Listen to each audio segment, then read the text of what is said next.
আসসালামু আলাইকুম রহমতুল্লাহি বারাকাতু। সৌদি আরবে ফায়ার সার্ভিস কিভাবে দেউড়িয়ে যায় আগুন লাগার পর দেখুন।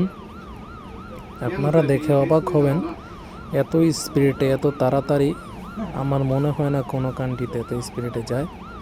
এই সৌদি আরব যত তাড়াতাড়ি ফায়ার সার্ভিস যায় দেখুন। একটি গাড়িতে আগুন লাগার পর এই দেখুন, এই গাড়িটির সামনে আগুন লাগছে, ওরা অনেক স্পিরিটে যে আগুনটা নিভে নেবে।